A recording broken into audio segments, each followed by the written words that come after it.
Hi, everyone. It's the top of the hour, so we will get today's session started.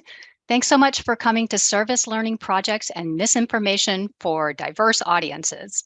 My name is Erica Lake, and I'm the Medical and Academic Library Outreach Coordinator for Region 6 of the Network of the National Library of Medicine, and I'll be your host for today's session. So I have just a few informational items to cover before we get to our presentation. All attendees have been muted, but we do welcome your comments and questions at any time. Please use the chat function to share your comments and use the Q&A function to submit any questions you have for our speaker. Sarah Dickey from our National Training Office and Miles Dietz-Castell from Region 6 are providing technical assistance today, and they are going to be keeping an eye on your post. They'll queue up your questions as they come in and save them for our speaker to address at the end of her presentation. Closed caption has been enabled, and that is available by clicking on the icon with the 3 dots down there at the bottom of your screen and then selecting closed caption. We are recording today's presentation and we will post it on our YouTube channel in 1 to 2 weeks. And at that time, everyone who registered for this session will receive an email from us with the link for the recording. This webinar is eligible for 1 Medical Library Association continuing education credit, which you'll be able to claim through the evaluation link we share with you at the end of the session. And speaking of that evaluation, your feedback really matters and helps us improve future training. So please take a moment to complete that. All right, since some of you might be first-time attendees to one of our webinars, I'd like to share just a few words about who we are. NLM, the National Library of Medicine, is one of the 27 institutes and offices of the National Institutes of Health. It's the world's largest biomedical library and produces online resources like PubMed and Medline Plus. NLM, the network of the National Library of Medicine, is an outreach program of NLM, working to ensure health professionals and the public have equal access to health information. NLM is made up of 7 regional medical libraries, 3 national offices, and 4 national centers, all providing training, funding, and engagement opportunities to over 9,000 NLM member organizations. If you'd like to connect with your regional medical library or learn how to become a network member, you can check out our website at nnlm.gov. Today's session kicks off NNLM's new Health Misinformation webinar series. This series will feature presentations from expert guest speakers and will enable librarians, public health professionals, health educators, and healthcare providers to explore various aspects of health misinformation, disinformation, and malinformation, and learn practical and evidence-based solutions for how to identify it and help curb its spread. These presentations will be scheduled intermittently throughout the rest of the year, and you can learn about upcoming sessions by checking out the NNLM training calendar or by following your regional medical library's newsletter, blog, and social media posts. And it's my great pleasure to introduce our speaker for today's session. Bethany McGowan is an associate professor in the libraries and School of Information Studies at Purdue University in West Lafayette, Indiana. Her teaching, research, and engagement promotes health literacy education with a focus on understanding and improving health information-seeking behavior in marginalized communities. As a 2022 Purdue Services Learning Fellow and a 2022-2023 Scholarship of Engagement Fellow, she has developed 2 service learning projects that promote information literacy education. The first is Diplomacy Lab, Strategies for Identifying Dis and/or Misinformation, which she developed in partnership with the U.S. Department of State. And the second is Leading Health Literacy Education in Central Indiana, developed in partnership with Indiana University Health. In addition, Professor McGowan is a World Health Organization trained infodemic manager, and she'll be spending the next academic year in Finland as a Fulbright scholar examining how regulatory and ethical principles influence the spread of health misinformation. So welcome, Bethany. I'm going to turn off my camera now and turn the session over to you. Thank you, Erica. And let me make sure I can share my screen here. Perfect. All right, so hi everybody. It's such a pleasure to be here. I will leave plenty of time at the end to answer any questions, so please do make use of the Q&A feature to drop questions as I go along in the presentation. So my presentation today is Service Learning, Projects Combat Misinformation for Diverse Audiences. I hope to present a very practical approach for how librarians can develop health literacy interventions with a focus on teaching, and that teaching specifically focusing on service learning instruction. So let's talk about what I mean by that. In today's presentation, I will discuss how information-seeking behavior can be modulated by social, cultural, environmental, and historical influences. I will also discuss strategies for raising one's consciousness of and sensitivity to authentic community health information needs. And then finally, I will illustrate how service learning projects can inform the development of sort of the culturally relevant health literacy interventions that I'm talking about here. Just a quick funding announcement. This project and presentation are both funded and possible because of the IMLS support. And the project is Understanding the Health Information Seeking Behaviors of Black Americans, a Cultural Perspective.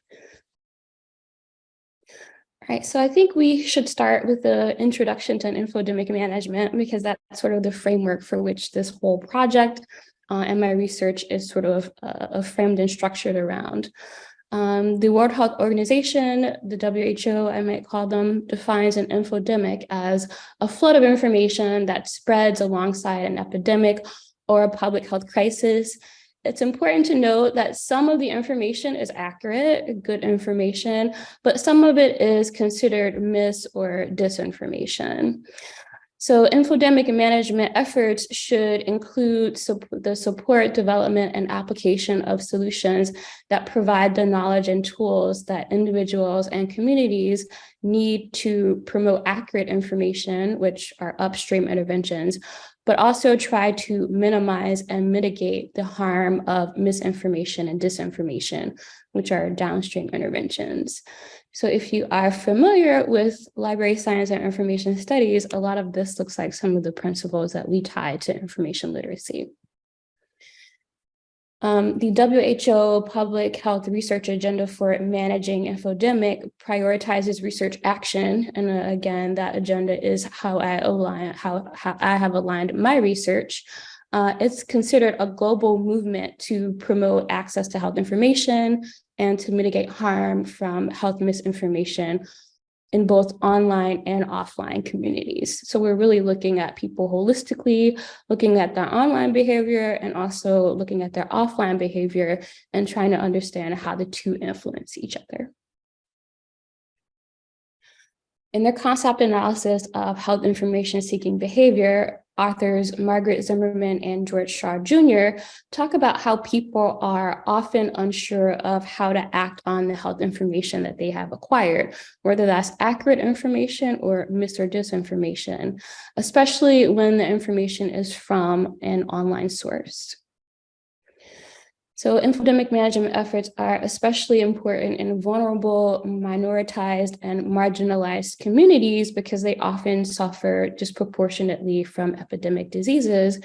And one of the other things that my research is currently finding is they are often targeted intentionally in dis and malinformation campaigns.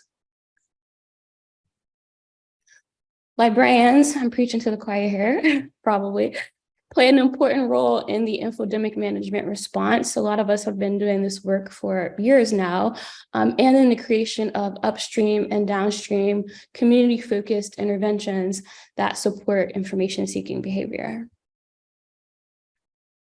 So let's talk a little bit about considerations for designing relevant responses to community needs. First things first, the digital divide. In a 2016 study, it found that marginalized groups were less likely to be online, and they also reported lower use of social media when compared to other groups. Study is probably due for a refresh, but it suggests a continuing divide in internet access and use of health information technology. And this is a divide that we've known about for a long time that we thought would be closing, but is closing a lot slower than we originally anticipated. Another key factor is trust. Trust is most likely when the information is delivered by a messenger who's already known and has a positive relationship with the community or with a community member. Studies document lower trust in health professionals and healthcare institutions among patients of color, which might influence their receptivity to healthcare advice. So you'll see later that I'm talking about one of my approaches is collaborating with people who are already trusted community partners, as opposed to trying to maybe establish myself as a new person into communities and giving out information. Social media can be a useful tool for reaching members of minority groups, but there are some considerations that are needed for variations in how content is communicated. For example, which social media platform do you want to use? If you are using Facebook, you know that your users are probably going to be a bit older because Gen Zers are not huge users of Facebook, but they do like Instagram. So just choosing your platform is going to be really important. Also, positive or negative tones, people respond differently to. So again, knowing how your community will respond to whether a message is framed positively or negatively will make a big difference. And then whether or not you want to try to collaborate with traditional celebrities or social media influencers. So we know that, again, some communities prefer big celebrities and celebrity collaborations, and these might be your local DJ, that celebrity level, or you might just have a collaboration with somebody who has a large social media following. So thinking about these sort of things will help you as you develop your communication campaigns. Intersectionality is sort of maybe one of the most important of these. So considering the demographic characteristics like age, sex, socioeconomic status, and language might be important. One study that looked at health information seeking behavior in African-American women found that perceptions of race and lower income status were actually a major barrier in health information seeking. So regardless of race or ethnicity, subgroups exist that are defined by things like education, religion, or political views. And sort of a concordance across multiple self-reported identities is actually the best way to reach people. So understanding these subgroups and where your particular community or individual that you're trying to reach falls is actually going to be really important. And then tailoring your educational campaigns through trusted outlets sort of gets back to what I was saying earlier, where if your library is already seen as a trusted community partner, this might be really easy. But if you as an individual researcher or as a librarian are trying to enter a new community, it might actually be easier for you to partner with somebody in the community who's already trusted. So thinking about factors such as cultural humility, cultural relevance, and language preferences. And what this all boils down to is you really need to intimately know your target community, what their preferences are, the culture, and tailor your interventions accordingly. So you want to, of course, make sure that your messages are accurate, available, and comprehensible. And a lot of my work is really advocating for libraries as physical and digital trusted community places that connect people. A lot of our public libraries and librarians have already done a lot of the hard work. And so I find that collaborating with them to sort of extend their resources is really beneficial. For finding health information, for discussing information hygiene, information and media literacy skills with individual people and with communities. And if you want to see a great example of a write-up from a non-librarian, a public health professional, I have a link here to Tina Pernetz, who's the WHO Infodemic Management team lead. Superpower of libraries to be our buffer to the infodemic, which really highlights libraries as a place and space, both digitally and physically, where people can go to find trusted information. Another key issue that I think is really interesting across the findings. So these findings that I'm talking about are from an ongoing systematic review. And so it's not quite complete, but we are in the final stages of writing it up. And one of the things that keeps popping up is this racial concordance of messengers and receivers, where people are particularly influenced if the race of the person delivering the message matches their own. And this is especially important, as you can imagine, in marginalized communities. So they looked particularly at ongoing issues such as COVID-19, but also a little bit more historically, and this seems to be true across several different studies. One randomized controlled trial, which I have linked out here, I do have my references at the end and we'll share those, found that information seeking was higher among African-American participants after they viewed messages presented by African-American physicians, and other tailoring of the content actually did not make a significant difference. So the key difference in this study really was the racial concordance of the messenger and the receiver.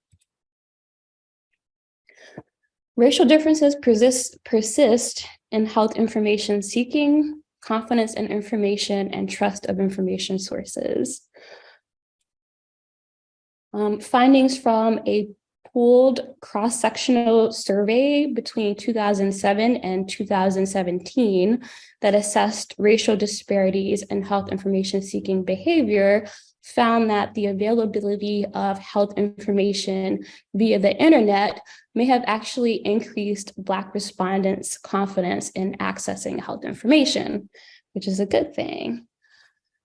But it also found that the widespread availability of information by itself wasn't necessarily enough to overcome barriers that were posed by health literacy to seeking health information.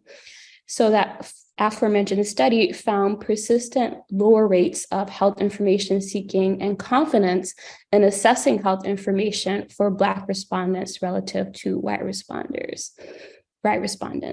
It also found increasingly higher rates of trust in more diverse sources of health information in minoritized communities. So this study in particular found that Black Americans may prefer communication strategies that focus on oral delivery versus written delivery.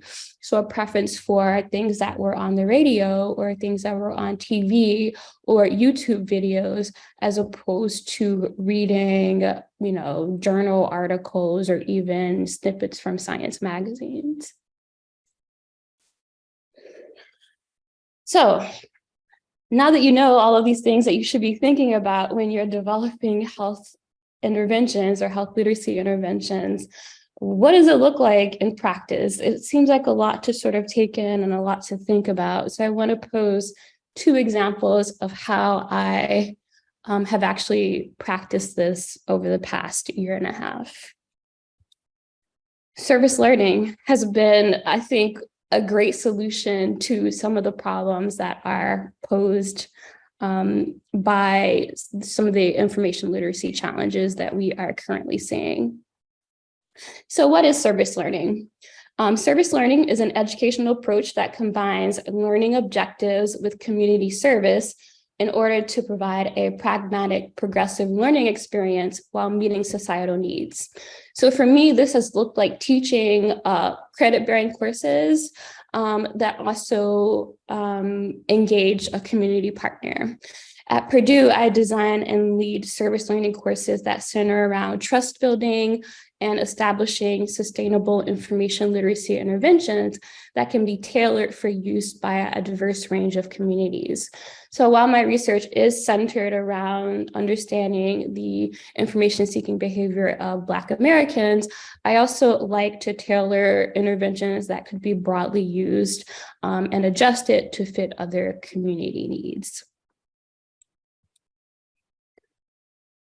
So in my courses, students engage with community stakeholders to address challenges in information context. And one of the key benefits of service learning is that students really are addressing a real world challenge.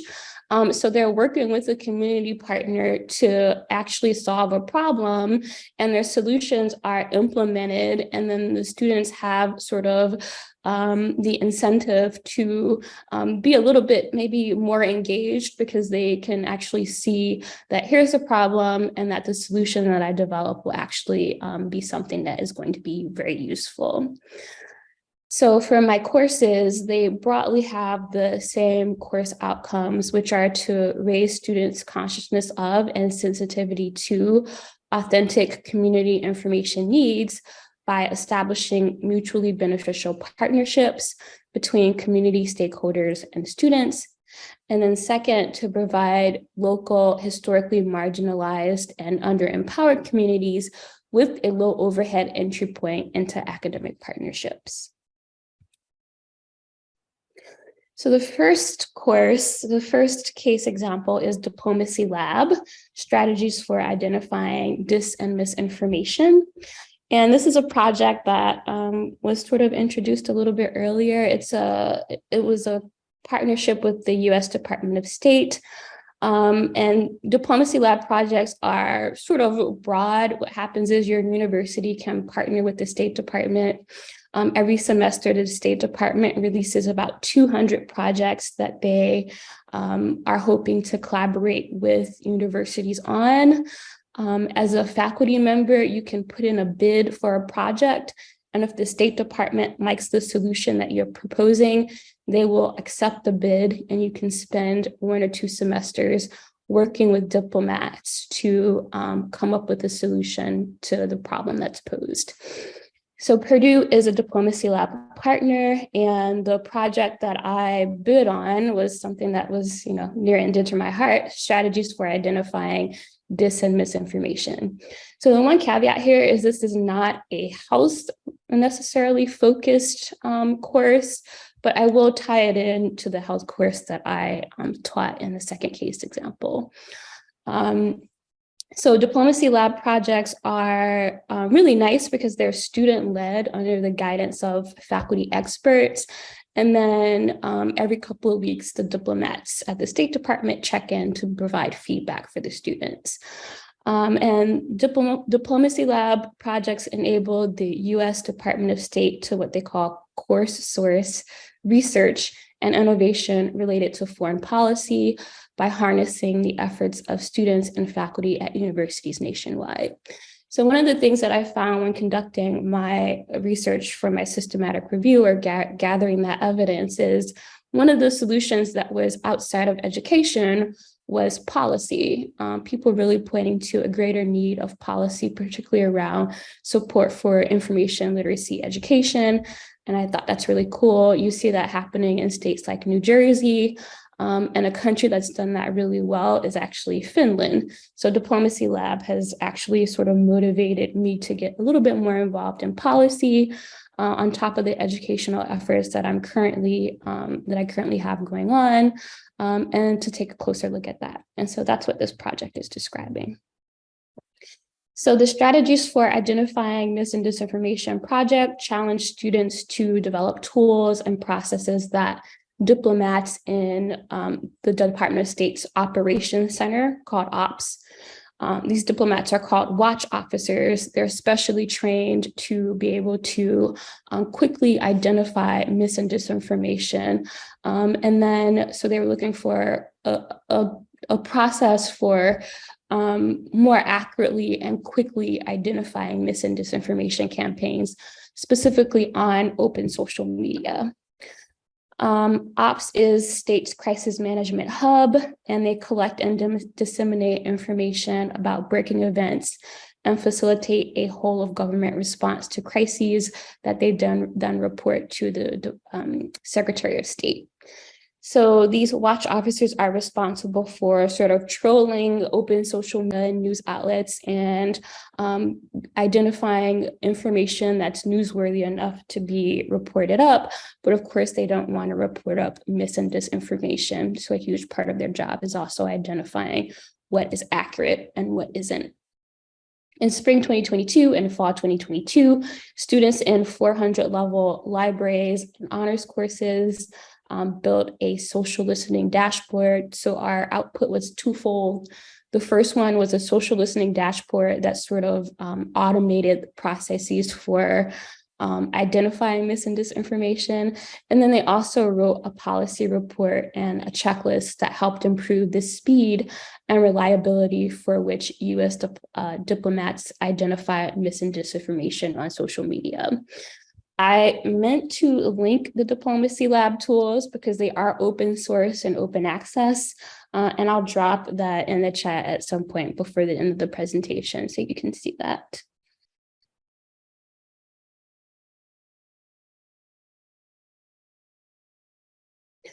So the second example is the partnership with IU Health. I had these two courses going on at the same time, both in 2022. I will say Diplomacy Lab was more formal, whereas we taught a 3-credit 400 level course, and that actually had the structure of an actual class. And the service learning example with IU Health was a little bit more informal. I'm actually preparing to launch the class. It was set to launch in fall 2023. And I'm actually going to be launching it in Finland instead of at Purdue University. So I will talk a little bit about the IU Health collaboration, but it is something that's still ongoing and a little bit less defined than Diplomacy Lab. So in partnership with community stakeholders, students employ critical pedagogy and dialogic action to design health information literacy instructional experiences that listen to community concerns and questions, promote understanding of risk, promote health expert advice, build resilience to misinformation and disinformation, and then incorporate culturally sensitive techniques that engage and empower communities to take positive action. So in the spring 2022 semester, I actually worked with 7 undergraduate students to lay the framework and foundation for this course. And we were I'm not from Indiana, I'm not from West Lafayette. I lived in this community for about 7 years. But this is not a community that I was deeply embedded in. And so a lot of our work was just trying to figure out who our partners should be, trying to figure out the community, reaching out to key community stakeholders, and really just laying the foundation for what's needed and the types of health information needs that our community is facing.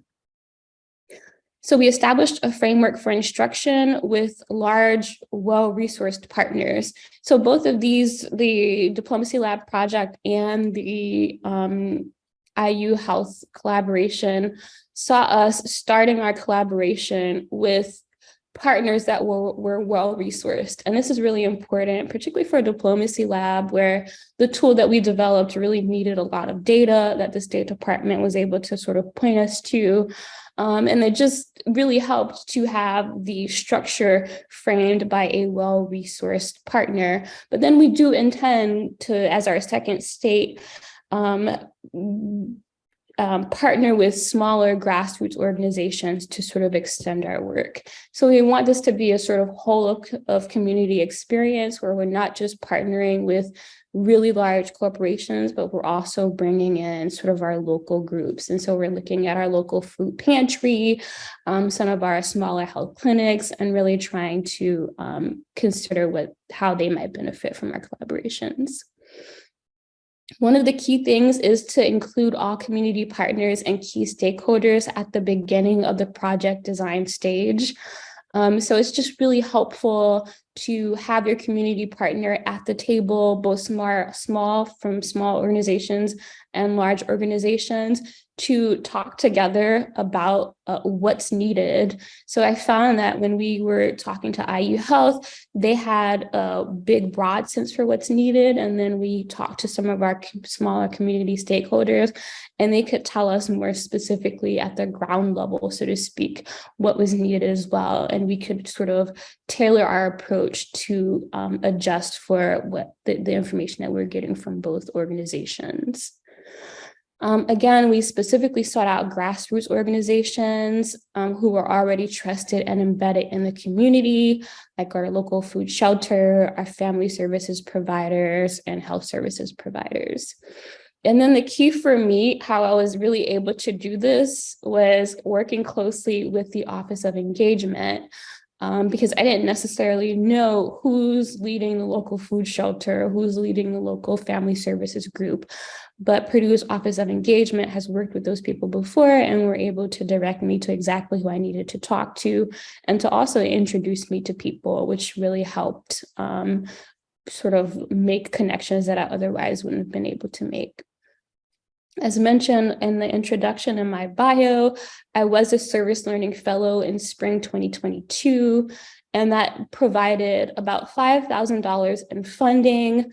And you do have to split the money with a local community partner. For the instance that I taught the class, I split the money with our local grassroots organization.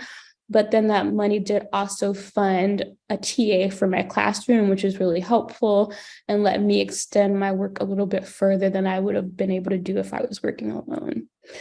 So definitely check to see if your university has an Office of Engagement or something similar, and if they have opportunities for fellowships or any sort of funding opportunities.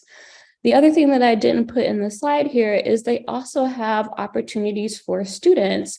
So if you know your students are really into the engagement work that they are doing in your class and they want to extend that to research, our Office of Engagement does have a research journal that faculty and students can publish in.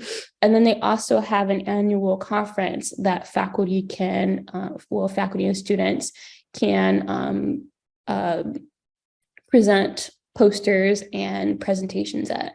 So it's a wonderful opportunity to get your students to conduct research and then to also have them presenting at conferences as well.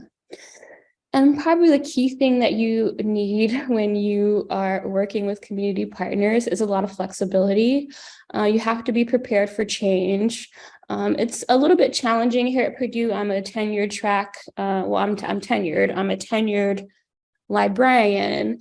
And Purdue is all about impact, right? They want to understand how your work is impacting communities, how your instruction and education is leading to behavior change, and they want for you to be able to track that over time.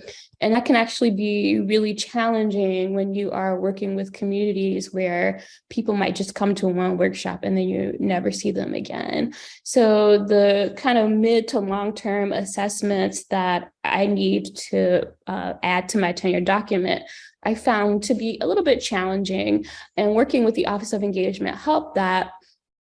But you really want to think closely about the short, midterm, and even long-term assessments that you will need to sort of prove your purpose to your administration. And then the variances in communication with partners. One of the things that is a little bit difficult or challenging when working with grassroots organizations is they can sometimes really fluctuate in the people that you will be communicating with. So people come and go quite frequently. And again, that's challenging when you're talking about long-term assessments. Again, when you have to completely change leadership from one year to the next. So just be prepared to change, be prepared to adjust, and really think hard about what your assessments will look like. These are my references, and I have saved some time for questions, so I hope you have them. Bethany, we do have a few questions that have come in while you were presenting. The first one is, given how divided we are along political lines and how people seem to distrust information based on who is dispensing it, have you found that there are some health information sources that appear to be, in general, trusted by the majority of the country, regardless of political party, race, age, etc.? No. I don't think there's any one source, right? You know, I get a lot of my information from the WHO and the CDC because I see them as trusted. And I think a lot of other people do as well, but there's certainly a cohort that, doesn't trust government organizations. And so maybe they might trust like something that's coming from their local government, or they might trust something that their doctor has created. So if it's, even if it's CDC guidance that's tagged with, say, IU health branding, that might be a little bit more trusted. But I don't think there's any one universal source that people are trusting sort of unanimously, unfortunately. And I think this gets back to really understanding your community, because there are a lot of niche areas. I've been studying the African American community, and even within that community, there are people who, may trust WHO, but definitely people who would never trust anything with WHO branding. So you just kind of need to know your audience and respond accordingly. Great, thank you. So there's no magic answer then. Darn it. I wish there was a magic wand I could wave. But I do say this, people tend to also trust health information that comes directly from their healthcare provider. So that's another avenue in which you might dispense information, I suppose. But yeah, there's no magic answer. All right, our second question. This person asks, are the tools that the ops use to identify misinformation publicly available, and can we review or teach them as well? Yes, let me stop sharing my screen so I actually have a little bit more control.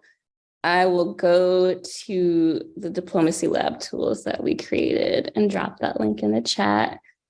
And you are welcome to use them. The policy report is linked out. It's extremely well written.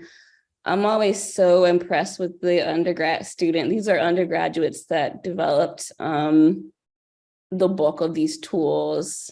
And I think, I'm biased, but they did a really wonderful job. So let me drop the link in the chat so you can see it.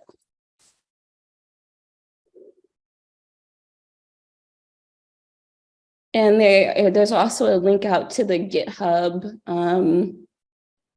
data if you want to reproduce and repurpose the automation tool that they created. And I'm actually planning to do that a little bit next year. Terrific. Thank you for sharing that. You're welcome. The next question is, do you work with the Institute for Healthcare Advancement? And would you recommend someone interested in doing health literacy work to pursue a health literacy specialist certification? I do not work with the Institute. What was the name of the Institute? Institute for Healthcare Advancement. Is that like an NIH? I don't work for them, and I don't know who they are, unfortunately. Yes, that's the name. Yeah. Okay. No. And if you mean like the MLA health literacy certificates, is that what, if the person who asked that question could specify which health literacy certificate they mean, that would be helpful. But I will say, I don't know that you necessarily absolutely need to go off and pay for a certificate. I think that there are really helpful webinars like this one, based on the quantity of the citations that I got while doing my systematic review. I will say that people have definitely done a lot of research in the area around health literacy, particularly in the past 3 years or so. So I don't know that you need to do a certificate, but I think that if you could do one as a part of a professional association, that would be really helpful.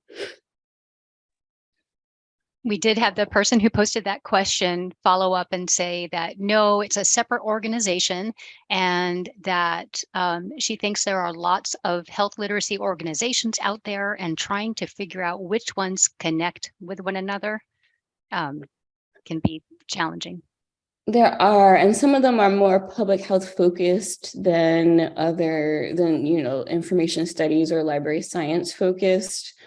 I think the community that I'm most involved in is the WHO Infodemic Management community, but I will say that that community is probably more public health focused than, well, I find it to be pretty balanced, but there is sort of more of a public health focus than the information studies or library science focus.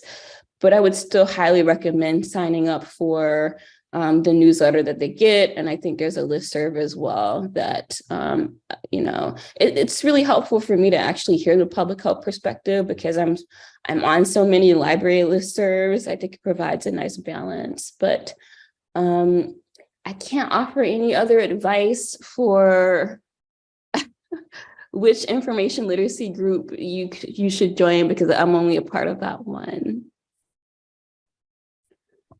And Emily did follow up in the chat about the Institute for Healthcare Advancement, which has an annual health literacy conference, which she's found helpful, and it's usually free or low cost. If that's the one that's in California, Emily, I have also attended that. It's been probably 10 years now, but I did find it helpful. And it was, I think it's beneficial for more librarians to be there. I think I was definitely in the minority, so it's nice to work with other professionals. Mm-hmm. Bethany, I had a comment or a question for you. I was really interested in how you're now looking at taking an approach from policy versus education. And I was just wondering if you could comment on what you've found so far to be kind of those pros and cons of taking either of those kind of approaches. Yeah, and I'm not replacing it because I'm in a job that values the type of education that I do. The people expect me to teach. So I wouldn't say that I'm replacing it necessarily with my interest in policy. But one of the things that I have noticed is that people who invest in information literacy education from the top of government down and provide support for librarians in schools and information literacy education in K through 12 and even at the college level in higher education have constituents who are a little bit better at identifying mis and disinformation. And that's probably not surprising to us as librarians. The earlier that people get information literacy education, the better they are at being able to spot and avoid mis, dis, and malinformation. And so what my interest is currently, simply because there are places in America that are sort of taking on information literacy education at a policy level. And I cited New Jersey because they just, I think last week or so, passed a new law that really provides more funding for information literacy education. And it's funding libraries and it's funding teachers to have information literacy training. And I really think that's sort of the direction that we should go in because there are only so many workshops and outreach things that people can do from a public library level where you're reaching out to community members and they might come to one quick workshop. And that's helpful. But what's more helpful is making sure that they have the sort of basis for being able to recognize mis, dis, and malinformation from an early age. So how do we do that? I think the answer is policy. And so that's sort of the direction that I'm going in and trying to look to see how things go with New Jersey. It's again why I decided to go to Finland because they've been doing this for the past decade or so, really investing in information literacy education at the K through 12 level and investing in libraries. And I'm really hoping that it will sort of launch me into a little bit more of an advocacy for libraries type of situation, but I haven't given up teaching completely. So don't think that education is important, but I just think that it needs to be balanced by things that are bigger and sort of more big picture than what I'm able to provide. Somebody said go Jersey. Yeah, who knew that Jersey was so pro literacy education?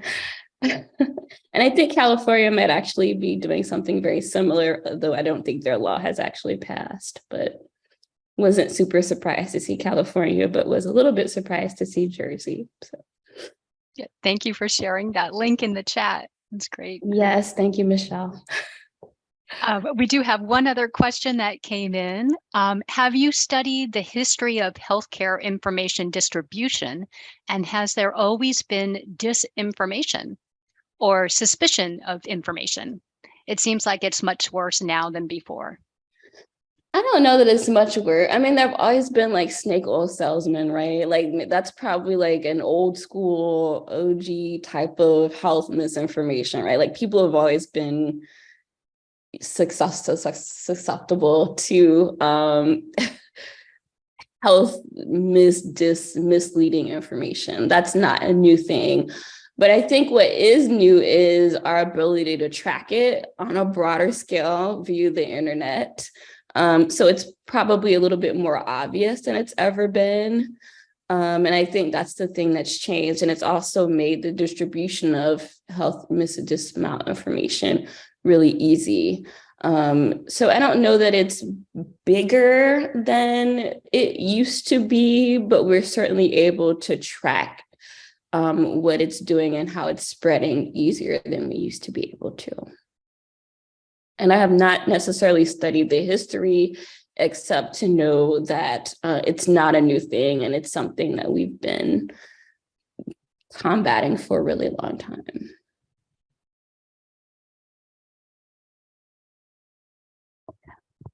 Well, thank you. That looks like it's all of the questions that we have in right now. Let me see if I can bring this back up now.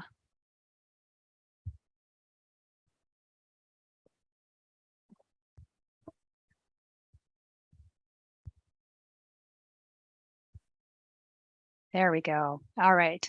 Had to jump through several hoops to get the slide back up. Thank you so much, Bethany. And thanks to all of you for joining us today. We hope you will also join us for NNLM's upcoming virtual symposium on health misinformation. That's going to be April 4th through the 6th. And we have a fantastic lineup of really diverse speakers. Registration is still open right now.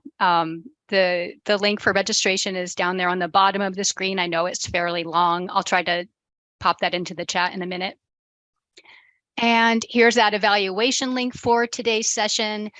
We'll also get that link in the chat, and please complete that for us. That's how you'll also link in for the MLACE if you'd like to earn that.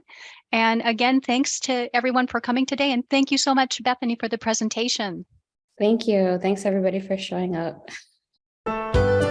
Thanks for watching. This video was produced by the network of the National Library of Medicine. Select the circular channel icon to subscribe to our channel, or select a video thumbnail to watch another video from the channel.